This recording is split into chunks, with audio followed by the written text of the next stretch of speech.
Good morning, students. Myself, Professor Uday Patel. Today, we study about reactive power requirement for control of voltage in long lines.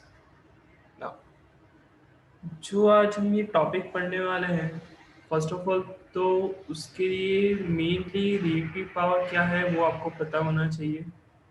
Basically reactive power का आपको definition अगर आप कहीं भी reference book में ढूंढोगे या कहीं पे भी आप फाइंड आउट करोगे तो वहाँ पे आपको ये एक कॉमन चीज़ मिलेगी कि रिएक्टिव पावर रिक्वायर्स और is used for generating the magnetic field. अब वो आप भले ही इंडक्शन मोटर के लिए देखो या फिर दूसरा मान लो कि ट्रांसफार्मर के लिए देखो या और किसी मशीनरी के लिए और या और किसी मशीन के लिए। ओके, तो वहाँ पे आपका रिएक्टिव पावर यूज होता ही है as well as transmission line के अंदर भी आपका रिएक्टिव पावर यूज होता है। तो यहाँ पे आपका ये आज का जो भी टॉपिक है, okay, which is reactive power requirement for control of voltage in long lines, यानी कि लॉन्गर ट्रांसमिशन लाइन होती है। ओके, लॉन्ग ट्रांसमिशन लाइन होती है तो उसके अंदर आपको वोल्टेज को कंट्रोल करना पड़ता है। तो पर्टिकुलरली वहाँ पे जो भी आपका रिएक्टिव पावर होता है ना, ओके, तो उसके लिए आप वोल्टेज कंट्रोल कैसे कर सकते हो वो आज हम पढ़ने वाले हैं ना। अब वो short transmission line, medium transmission line and long transmission line के तीन टाइप्स होते हैं। उसके अंदर से लॉन्ग ट्रांसमिशन लाइन के बारे में हम बात करेंगे। तो पर्टिकुलरली अगर आप क्या कहते हो कि मेनली यहाँ पे ये है और लॉन्ग ट्रांसमिशन लाइन की बात करते हैं तो उसके लिए आपका जो भी वोल्टेज कंट्रोल होता है ना वो काफ़ी सिंपल या इजी नहीं होता। वो काफ़ी कॉम्प्लेक्स होता है, उसमें आपको काफ़ी डिफिकल्टी फेस करनी पड़ती है। क्यों? क्योंकि जैसे जैसे आपकी ट्रांसमिशन लाइन इंक्रीज होती है वैसे वैसे वोल्टेज को कंट्रोल करवाने का जो भी टेक्निक है, ओके, वो आपका कॉम्प्लेक्स होता जाता है, वो काफ़ी डिफिकल्ट होता है वोल्टेज को कंट्रोल करवाना। मेनली आपका जनरेशन से ट्रांसमिशन लाइन से डिस्ट्रीब्यूशन तक जाने तक आपका मेनली क्या हो जाता है, वोल्टेज कम हो जाता है, डिजायरेबल वोल्टेज नहीं मिल पाता।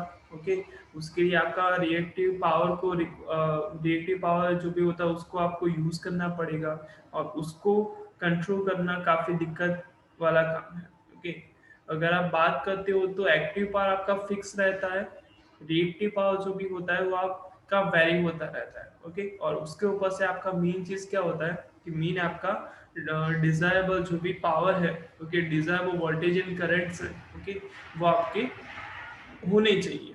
तो वो काफी डिफिकल्ट है किसके लिए, फॉर लॉन्गर ट्रांसमिशन लाइन के लिए। ऐसा क्यों होता है? क्योंकि आपका मेनली टर्मिनल रिएक्टेंस होता है ना, ओके, लॉन्गर ट्रांसमिशन लाइन के अंदर टर्मिनल रिएक्टेंस जो भी एक्स होता है वो आपका काफी हाई होता है। अब उस ये सारी चीज़ें समझने के लिए ओके हम क्या करते हैं कि एक जनरलाइज इक्वेशन लाइन के लिए लेते हैं। ओके, अगर आपको याद होगा तो इलेक्ट्रिकल पावर सिस्टम के सब्जेक्ट के अंदर आप लोगों ने क्या पढ़ा होगा, short transmission line, medium transmission line, long transmission line के कुछ ना कुछ पूरे के पूरे डेरिवेशन पढ़े होंगे और उसके अंदर आपने ये फॉर्म देखा होगा। Okay, A B plus B I, okay, two port network के अंदर आपने क्या किया होगा, ये इक्वेशन को डिराइव किया होगा। ओके, तो उसके लिए यही जो भी हमने पढ़ा था कि वही इक्वेशन यहाँ पे हम दे रहे हैं। E is means, E means what, आपका generating voltage. Okay, V means what, क्या आपका मेनली रिसीविंग एंड साइड का जो भी टर्मिनल वोल्टेज होता है वो। Okay, I R means what कि रिसीविंग साइड जो भी आपका करंट होता है वो। ओके, ए एंड बी आपके कांस्टेंट है। ओके, ट्रांसमिशन लाइन के जो भी आपके कांस्टेंट होते हैं उसके अंदर आप लोगों को याद होगा तो A C minus B C is equal to आपका कुछ वन होता था, ए इज इक्वल टू आपका सी होता था, ऐसे कुछ इक्वेशन आप लोगों ने डिराइव किए होंगे। ओके, अब उसके अंदर जो भी ए वाला टर्म है, ओके, तो ए क्या है, A is the angle of alpha, B is the angle of beta, E is the angle of delta. So E is the angle of delta is equal to AB angle of alpha plus beta IR angle of beta minus QR. Okay.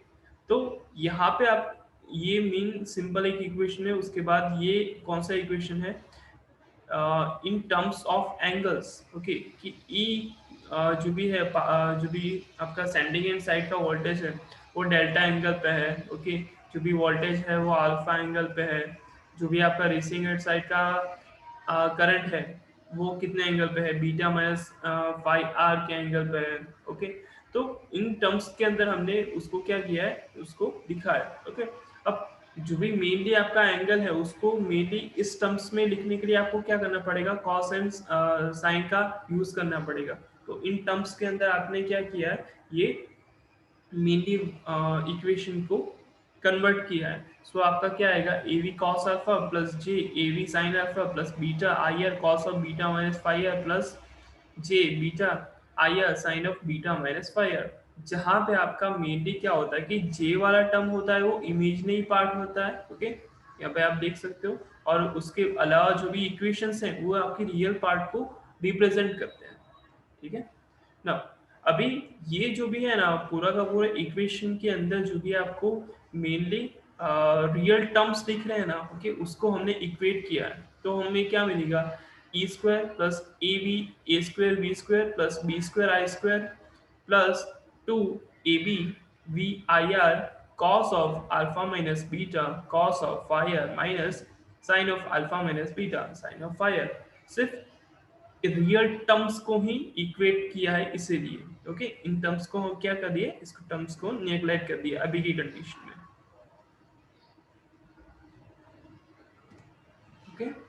But यहाँ पे ये जो भी आपको दिख रहा है ना कॉस ऑफ फायर, यानी कि रिसीविंग एंड साइड का जो भी मेनली क्या होता है कि जो भी आपका फायर है, ओके, उसके लिए कॉस ऑफ फायर हमने दिया है पी अपन वी इंटू आई आर। वो कैसे आया, क्योंकि आपके पास active power and reactive power का इक्वेशन है, P is equal to V I R cos of phi R, and reactive power का क्या होगा, Q is equal to V I R into sine of phi R, okay.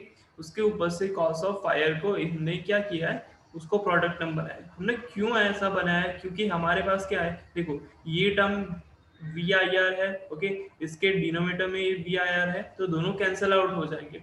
Equation को simplest way में हमें represent करना है, उसमें से जो कैंसिल आउट होगा, ओके, वो हम कैंसिल आउट कर देंगे, ओके, ठीक है। तो मेनली क्या बनेगा, ये निकल जाएगा कि इसकी वैल्यू हमने रखी है, ओके, ये भी आपका क्या हो जाएगा, निकल जाएगा, ठीक है, क्योंकि आपका मेनली ये होल मल्टीप्लाइड है, देखो ये पूरा का पूरा इक्वेशन होल मल्टीप्लाइड है, ओके। तो वी आई आर कॉमन निकल के यहाँ पे कैंसल आउट हो जाएगा, ठीक है। तो आपका इक्वेशन क्या बनेगा, E square is equal to A square B square plus B square I square R plus two A B in bracket of p into cos of alpha minus beta minus of p sin of alpha minus beta, okay. So यहाँ पे आप देख सकते हो कि ये पूरा का पूरा इक्वेशन इसके अंदर कन्वर्जन उसका हो गया, सॉरी यहाँ पे आपका q आएगा। उसके बाद अगर आप देखते हो तो यहाँ पे आपका क्या है कि जो भी आई आर है ना, ओके, उसका इक्वेशन यहाँ पे रिप्रेजेंट किया गया है, okay. Active power and reactive power में कैसे, देखो आई इज इक्वल टू आप I P plus J Q, sorry यहाँ पे मैं लिख देता हूँ, आई इज इक्वल टू आप क्या लिख सकते हो, ये एपरेंट करंट है, ओके। तो ये एक्टिव पावर के लिए करंट प्लस रिएक्टिव पावर के लिए आप ये लिख सकते हो, ओके। नॉर्मली इस टर्म्स के अंदर आपका J प्लस आई क्यू इसके अंदर कुछ आपने लिखते हो, ओके। वैसे ही यहाँ पे आप लोगों ने लिखा है, ओके। तो ये स्क्वायर के टर्म्स में है, तो ये स्क्वायर के टर्म्स में कन्वर्जन करने के बाद आपको ये इक्वेशन मिल गया, तो ये इक्वेशन हमने लिख दिया है यहाँ पे, ठीक है। और सिमिलरली जो भी आपका आगे का इक्वेशन होगा वो एज इट इज रखा है, ओके। जहाँ पे आपका आई पी आर क्या रिप्रेजेंट करता है, real part of I R को रिप्रेजेंट करता है, और आई क्यू आर किसको रिप्रेजेंट करता है, कि reactive power of I R को रिप्रेजेंट करता है, ठीक है। अब आई पी आर का इक्वेशन होता है P square upon B square, और आई क्यू आर का इक्वेशन होता है क्यू अपन बी, यानी कि Q square upon B square, okay. तो पूरा का पूरा आपका जो भी इक्वेशन है वो इस टर्म्स के अंदर आपका आ गया। तो इनडायरेक्टली आप क्या देख रहे हो कि फाइनल इक्वेशन ये आया जिसके अंदर आपको active power and reactive power के टर्म्स में देखो यहाँ पे भी देख सकते हो, यहाँ पे रिएक्टिव पावर है, यहाँ पे एक्टिव पावर है, यहाँ पे रिएक्टिव पावर है, यहाँ पे एक्टिव पावर है। ओके, इन टर्म्स में आपका क्या हुआ कि जो भी आपका सेंडिंग एंड साइड का वोल्टेज वो है ना, ओके, सेंडिंग एंड साइड का पावर है, मेनली वोल्टेज है, जो भी है, ओके, वो यहाँ पे इसके टर्म्स में आपका रिप्रेजेंट हुआ है। ओके, तो उसके ऊपर से आप क्या बोल सकते हो कि A and B being non for a system, reactive power may be calculated for any specific amount of real power flow to make the we desire in terms of E। यानी कि जो भी आपके, अगर आपके पास ए एंड बी की value है, okay, आपके पास एन बी नोन है, आपको पता है, तो जो भी आपका सिस्टम का रिएक्टिव पावर है, ओके, वो आप कैलकुलेट कर सकते हो for specific amount of any real power flow, okay, to make the voltage deserver in terms of E. यानी कि देखो आपके पास क्या है, ए एंड बी आपके पास, आपको पता है, चलो, ओके, और रिएक्टिव पावर आपको कैलकुलेट करना है। क्यों ऐसा होगा, क्योंकि आपका जो भी रियल पावर होता है, ओके, मेनली जो भी आपका पी होता है ना, जो पी होता है वो तो आप खुद से जनरेट करके आप भेज रहे हो, ठीक है, तो आपको क्या कैलकुलेट करना पड़ेगा, रिएक्टिव पावर का कैलकुलेट करना पड़ेगा। ऐसा क्यों होगा, क्योंकि आपको क्या चाहिए कि जो भी आपका सेंडिंग एंड का वोल्टेज है, ओके, जो भी आपका ई है, ओके, उसके रिस्पेक्ट में आपको डिजायरेबल कुछ वोल्टेज चाहिए, ओके, पता चल रहा है, आपके पास ये नॉन है, आप ई जनरेट कर रहे हो और कहीं किसी ट्रांसमिशन लाइन में भेज रहे हो, ओके, और यहाँ पे आपको कुछ डिजायरेबल वोल्टेज चाहिए, ओके, तो इसके लिए आपको क्या करना पड़ेगा, पर्टिकुलरली रिएक्टिव पावर को फाइंड आउट करना पड़ेगा, और रिएक्टिव पावर इस तरह फाइंड आउट करना पड़ेगा कि जो भी आपका डिजायरेबल वोल्टेज है वो आपको मिल सके, और वो उसके लिए आपको क्या करना पड़ेगा, पर्टिकुलरली ये इक्वेशन को यूज करना पड़ेगा, ठीक है। तो ये इनडायरेक्टली आप क्या बोल रहे हो कि ये है आपका reactive power requirement for control of voltage in long transmission line, कि आपका लॉन्ग ट्रांसमिशन लाइन के अंदर जो भी आपको वोल्टेज को कंट्रोल करवाना है, डिजायरेबल वोल्टेज जो भी आपको कंट्रोलेबल वोल्टेज लाना है, तो आपका रिएक्टिव पावर का रिक्वायरमेंट कितना है, तो वो इसके लिए आपको क्या करना पड़ेगा, रिएक्टिव पावर का कैलकुलेशन करना पड़ेगा, ओके। तो ये मेनली आपको इक्वेशन फाइंड आउट करने का, इक्वेशन डिराइव करने का ये मेन मोटो था, ये मेन एम था, okay. Thank you so much.